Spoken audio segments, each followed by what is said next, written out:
देखा पीएफआई कितनी बड़ी साजिश कर रही थी देश के खिलाफ। क्या साजिश? देश को मुस्लिम राष्ट्र बनाना चाहती थी।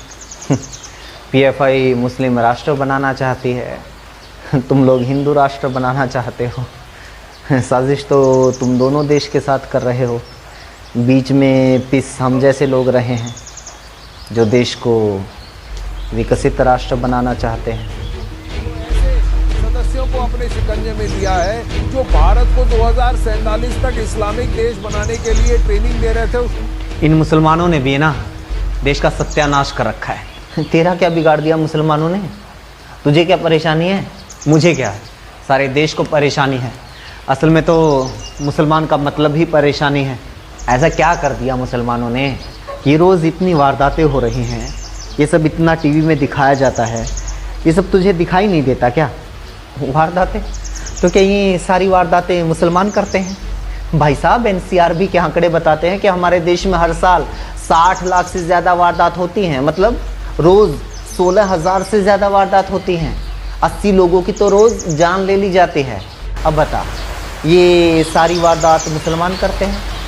एक बार पता कर, इन वारदातों को अंजाम देने वाले हिंदू कितने हैं और मुसलमान कितने हैं?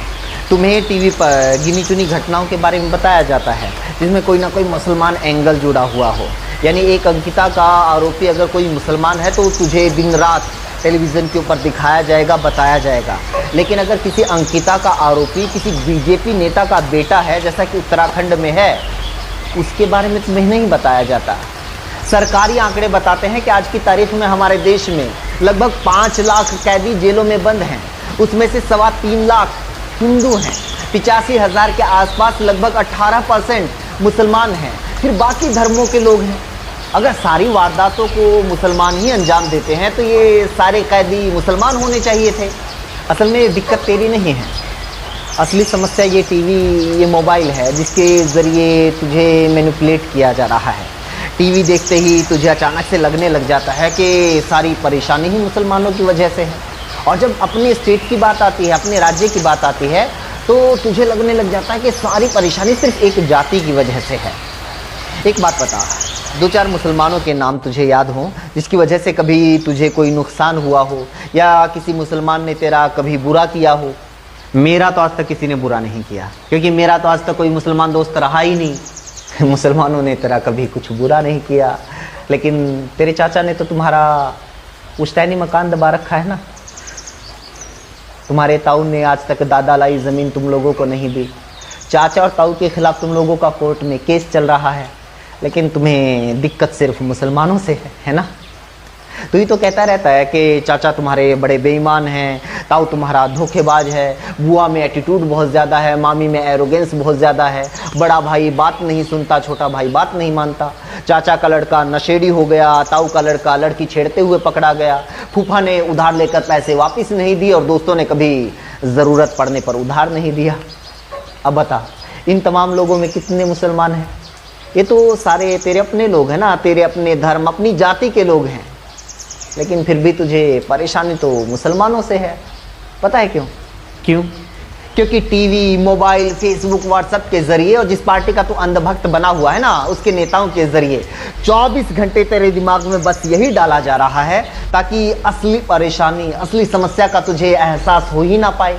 क्योंकि रोज़ तेरे जहन में ये जहर नहीं बोया जाएगा तो तुझे पता लग जाएगा कि तुझे परेशानी मुसलमानों से नहीं है।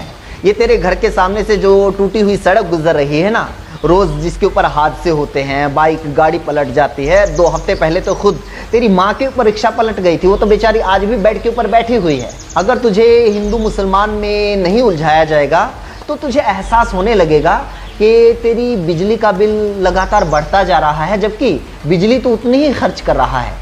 बच्चों के स्कूल की फीस, कोचिंग का खर्च, किताबों के रेट, रसोई का budget, gas cylinder, petrol diesel, चाय, आटा, दाल, नमक, मिर्च, मसाला सब महंगा होता जा रहा है। यहाँ तक कि अपनी ही बैंक के एटीएम से अपने ही पैसे निकलवाने के लिए तुझे पैसे देने पड़ रहे हैं ताकि मेहुल चोकसी, नीरव मोदी और विजय माल्या के घोटालों से हुए बैंकों के नुकसान की भरपाई तुझसे की जा सके। लेकिन तुझे तो इस बात का एहसास होने ही नहीं दिया जा रहा, और तुझे होगा भी नहीं क्योंकि तू तो बहुत अमीर है। परेशानी तो तुझे सिर्फ मुसलमानों से है। मेरे भाई, कम से कम तुझे तो ये बात अच्छे से समझ में आनी चाहिए थी, क्योंकि तू तो हरियाणा से है, ओबीसी कैटेगरी से आता है। खट्टर सरकार ने तुम लोगों का आरक्षण खत्म कर दिया, तुम लोगों के बच्चों के वजीफे खत्म कर दिए। जिन स्कूलों में तुम्हारे बच्चे पढ़ने के लिए जाते हैं उन स्कूलों को बंद किया जा रहा है। कॉलेज से साइंस और कॉमर्स की स्ट्रीम खत्म की जा रही है। एमबीबीएस की फीस को 20 गुना बढ़ा दिया गया है। कैसे पढ़ेंगे तुम लोगों के बच्चे? नौकरियों को पंसारी की दुकान पर सामान की तरह बेचा जा रहा है। पूरे देश में सबसे ज़्यादा बेरोजगारी है तुम्हारे स्टेट में। घोटालों पर घोटाले सामने आ रहे हैं। हरियाणा में क्राइम इतना बढ़ गया है कि गांव-गांव में गैंग बन रहे हैं, घर घर में नशे के अड्डे बन रहे हैं। लेकिन तुम्हें समस्या खट्टर सरकार से थोड़े